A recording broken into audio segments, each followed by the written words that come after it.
Welcome to our YouTube channel electrical finger tips. दोस्तों, आज मैं आप लोगों के बीच एक बहुत ही खुशखबरी के साथ आया हूं। जैसा कि आप लोगों ने भी नोटिफिकेशन में देख लिया होगा कि एसएससी जेईई ने नोटिफिकेशन 2023 का जारी कर दिया है। आप लोगों के लिए बहुत बड़ी खुशखबरी है। समझिए कि डिप्लोमा वालों के लिए त्यौहार आ गया है और मुझे बताते हुए बेहद ही खुशी हो रही है कि आप लोगों के लिए जो जिस चीज का बेसब्री से इंतजार था, जो 70 दिन 65 दिन आप अंगुलियों पर गिन रहे थे, वो समय बहुत नजदीक आ गया है। दोस्तों, आज के डेट में यानी 26 तारीख के डेट में एसएससी जेईई ने अपना नोटिफिकेशन जारी किया है। उसमें पूरा डिटेल्स वाइज उसने सीट के साथ साथ पूरे सीट से और क्या क्या एलिजिबिलिटी है उसके बारे में मेंशन किया है। लेकिन सबसे चौंकाने वाला जो फैसला रहा एसएससी का, वो फैसला मैं आपको नहीं बताऊंगा। हमारे साथ हमारे एक मित्र हैं एसएससी जेईई, वो भी क्रैक किए हैं। आप देख सकते हैं यहाँ पे हमारे एक दोस्त है सुधांशु रंजन। मीट सुधांशु रंजन से hi. Hi to all the audience of electrical finger tips. सबसे पहले आज आप लोगों का एसएससी जेईई 2023 का नोटिफिकेशन आउट हुआ है और इस बार सबसे अच्छा जो गुड न्यूज है डिप्लोमा वालों के लिए वो ये है कि आपका दोनों पेपर जो है वो ऑब्जेक्टिव हो गया है। पेपर 1, पेपर 2, प्रीलिम्स और मेंस दोनों पेपर जो है आपका इस बार ऑब्जेक्टिव हो गया है। जो प्रीलिम्स है वो आपका एज इट इज हर साल के जैसा 50 GK GS current affair, 50 reasoning और 100 टेक्निकल रहेगा। बस उसमें एक चेंजिंग क्या लाया गया है कि पहले आपका 1/4 निगेटिव रहता था, इस बार आपका 1/3 निगेटिव रहेगा। और पेपर 2 जो है वो पहले आपका सब्जेक्टिव रहा करता था, इस बार जो है पेपर 2 भी आपका ऑब्जेक्टिव है। 300 मार्क्स का है और 100 क्वेश्चन है, एक क्वेश्चन 3 मार्क्स का। दोस्तों, एक बात मैं आपको यह बताना चाहता हूँ कि हमारी भी जो सुधांशु सर है, मतलब SSC JEE all India rank 231 है और इस बार पीजीसीएल में WR2 डिवीजन में भी का सिलेक्शन हो चुका है। और सबसे बड़ी बात कि इन्होंने 5 से 6 एग्जाम्स क्वालिफाई कर चुके हैं और सेल में भी राउरकेला मेरे साथ पोस्टेड है। और खुदकिस्मती ये मानिए कि हम दोनों को जो एसएससी जेईई में सीट अलॉकेट हुआ है, जो रीजन अलॉकेट हुआ है, वो दोनों सेम है। क्या सर? दोनों का सेम रीजन है, दोनों को ईस्ट मिला है। दोनों की पोस्टिंग वगैरह और जो ट्रेनिंग होगी वो कोलकाता में होगी।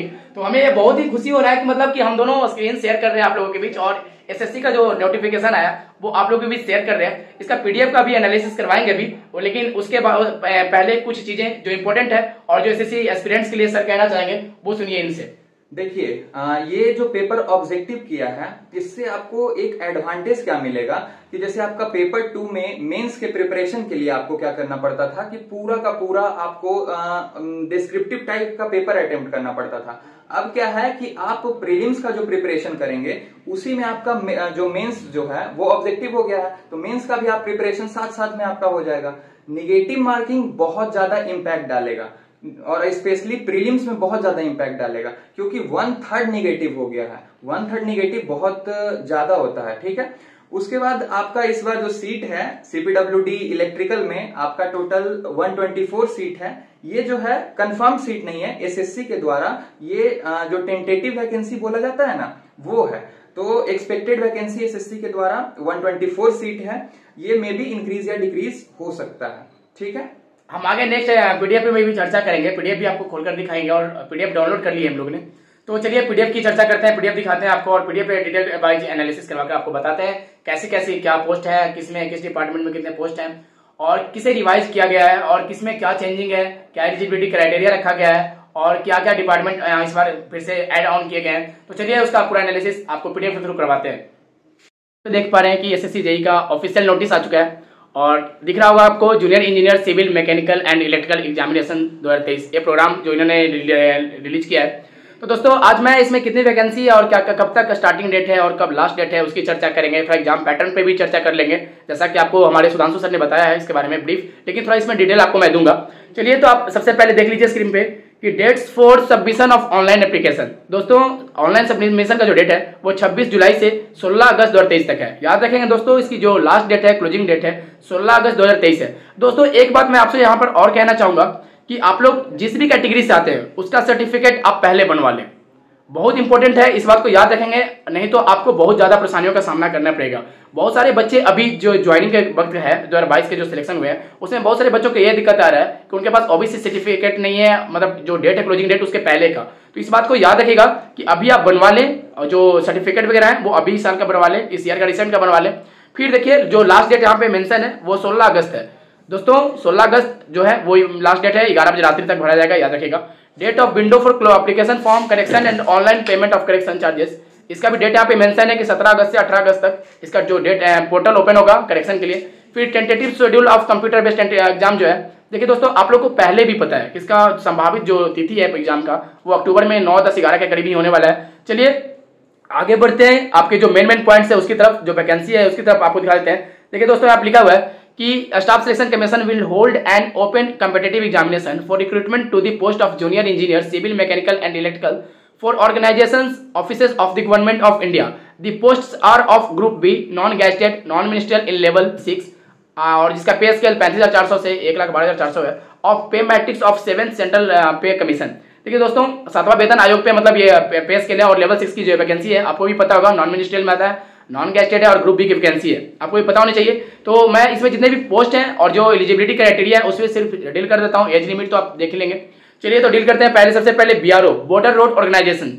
दोस्तों इसमें सिविल के वालों के लिए जो सीट है वो उसकी भी मैं चर्चा कर दूंगा, लेकिन पहले आप देख लें एलिजिबिलिटी क्राइटेरिया क्या है। दोस्तों इसमें डिग्री जो मांगता है बीटेक मांगता है सिविल इंजीनियरिंग से, और उसके बाद अगर यदि आपने डिप्लोमा कर रखा है सिविल इंजीनियरिंग से, उसके बाद आपके पास जो इसेंशियल है, नॉट डिजराइबल, इट इज इसेंशियल, आपको 2 साल की मतलब वर्किंग एक्सपीरियंस होना चाहिए सिविल फील्ड वर्क में, इंजीनियरिंग वर्क्स में होना चाहिए। आप यहाँ पे देख सकते हैं इन्होंने यहाँ पे मेंशन कर दिया है 2 years वर्किंग एक्सपीरियंस। इस चीज को आप ध्यान रखेंगे, डिप्लोमा के साथ ही साथ आपको ये होना चाहिए, बीटेक के साथ ही साथ आपको ये होना चाहिए, ये मस्ट है, बहुत ज्यादा मस्ट है। चलिए बढ़ते हैं नेक्स्ट वैकेंसी की ओर, जो कि इलेक्ट्रिकल एंड मैकेनिकल के लिए। देखिए दोस्तों इलेक्ट्रिकल एंड मैकेनिकल वालों के लिए भी इसमें वैकेंसी है, और इसमें डिग्री से जो इलेक्ट्रिकल और मैकेनिकल में डिग्री की है उनके लिए है, प्लस 3 year जो डिप्लोमा कर चुके हैं इलेक्ट्रिकल, ऑटोमोबाइल, मैकेनिकल इंजीनियरिंग उनके लिए भी है। लेकिन इसमें भी कंडीशन वही है कि आपको वर्किंग एक्सपीरियंस चाहिए, 2 साल का working experience electrical maintenance work में होना चाहिए, आपको मैकेनिकल इंजीनियरिंग वर्क्स में होने चाहिए। फिर हम बात करते हैं मेन डिपार्टमेंट, जो अपने लोग का डिपार्टमेंट है सीपीडब्ल्यूडी।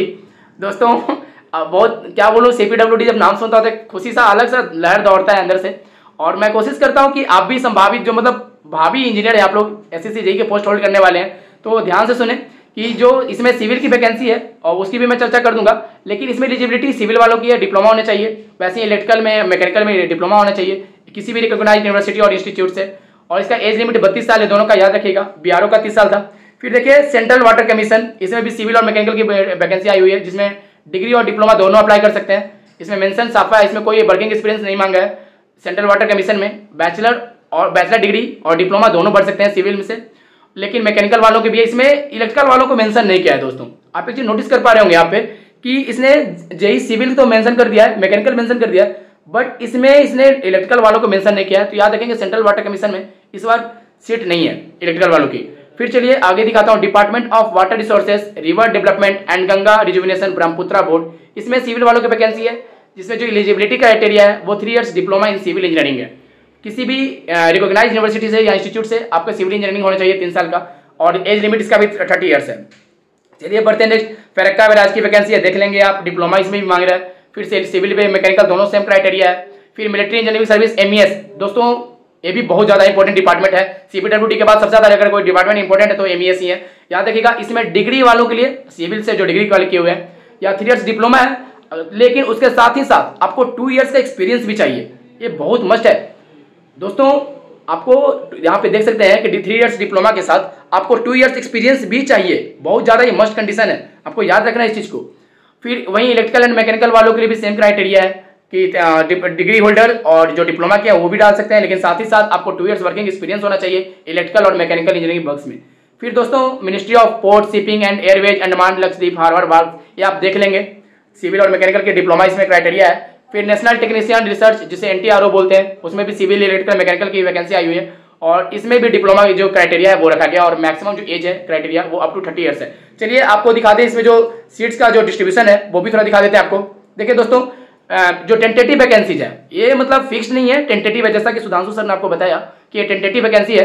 तो इसमें देख सकते हैं कि बीआरओ में जो सिविल का जेई का है उसमें SC में 65, ST में 32, OBC में 116, EWS में 43 और अनरिजर्व में 175, दैट मीन्स टोटल 431 सीट्स हैं। और याद रखेंगे ये बीआरओ में सिर्फ मेल कैंडिडेट एप्लीकेबल है, इसने साफा मेंशन कर दिया है कि बीआरओ में ओनली फॉर मेल कैंडिडेट्स। फिर border road organisation male candidates में इलेक्ट्रिकल और मैकेनिकल में 8 सीट देख सकते हैं, SC में, ST में 4, ओबीसी में 15 सीट्स, ईडब्ल्यूएस में 6, अनरिजर्व में 22, दैट मीन्स टोटल 55 सीट है।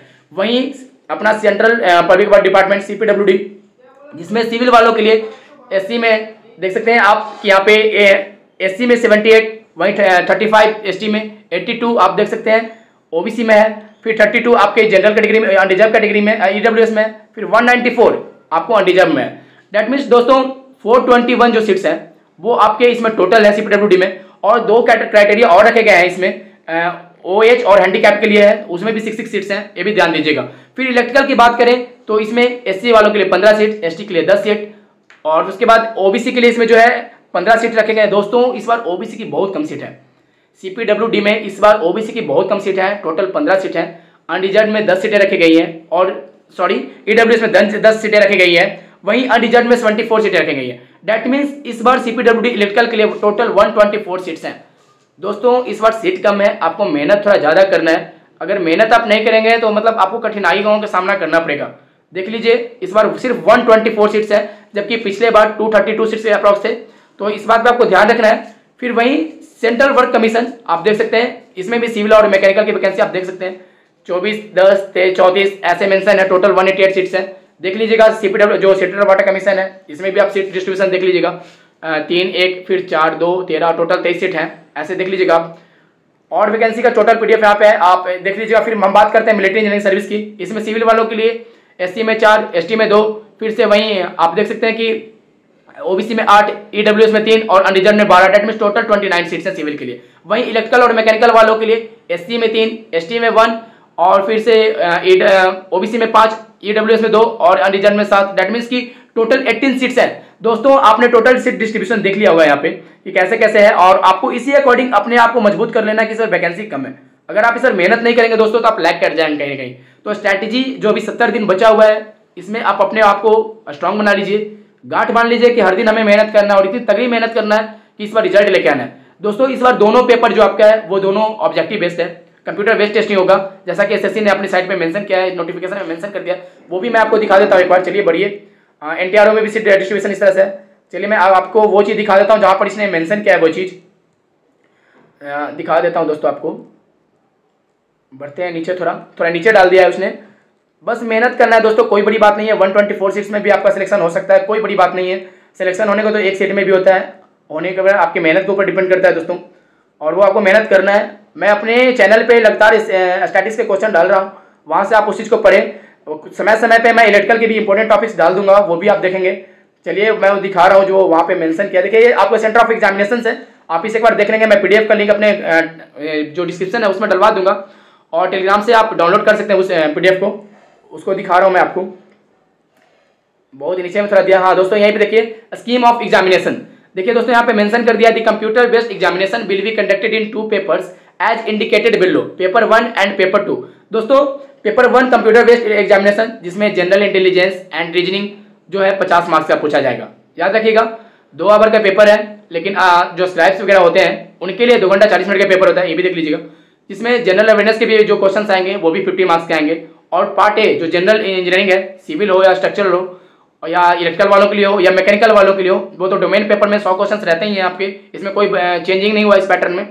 फिर वही हम बात करते हैं पेपर 2 का। ये भी देखिए दोस्तों यहाँ पे साफ मेंशन कर दिया है, जिस चीज़ का आप लोग को लेकर कंफ्यूजन था उसने साफ यहाँ मेंशन कर दिया है, पेपर 2 भी कंप्यूटर बेस्ड एग्जामिनेशन होगा। इसमें पार्ट ए जो होगा जनरल इंजीनियरिंग होगा, मतलब कि आपका डोमेन से होगा। और दोस्तों इसमें सिविल वालों का भी वही होगा और जनरल इंजीनियरिंग का भी वही होगा। देखिए इसमें 100 लिखा है, 100/300 लिखा है। इस चीज़ को ध्यान देना है आपको कि दोस्तों इसमें 300 नंबर में जो 100 नंबर का क्वेश्चन होगा वो इस तरह से होगा, और आपको यहाँ पे दिखा दिया होगा कि 200 नंबर का जो क्वेश्चन है वो इस तरह से होगा। तो दोस्तों इस पर टोटल 300 नंबर का पेपर है, आपको इस बात को ध्यान देना है। 300 नंबर का पेपर है ना सर, 300 का टोटल पेपर है ना, तो 300 में आपको इस बार अच्छे स्कोर करना है। टोटल मार्क्स आपके इस बार 300 है, तो इसमें अच्छे स्कोर करना है, अच्छी मेहनत करना है और एक सिलेक्शन अप्रोच के साथ करना है। चलिए यही आपके पीडीएफ थे, इस पीडीएफ को आप दोबारा खोलकर देख लीजिएगा, अच्छे से समझ में आएगा। वीडियो ज़्यादा लंबा ना हो इसलिए थोड़ा शॉर्ट में ब्रीफ दे रहा हूँ। चलिए यही था टोटल चीज़, आप देख लिए होंगे। तो फिर दोस्तों आप हमारे चैनल पे बने हैं तो वहाँ से कंटेंट गेन करने की कोशिश कीजिए। जो मैं स्टैटिक्स करवा रहा हूँ, जीके जीएस करवा रहा हूँ, 90 डेज के जो सीरीज है वो 90 डेज के अंदर मैं इतना जरूर करवा दूंगा कि आपके स्टैटिक्स के जीके जीएस के क्वेश्चंस नहीं छूटेंगे। चलिए तो फिर मिलते हैं नेक्स्ट वीडियो में, तब तक के लिए धन्यवाद, जय हिंद।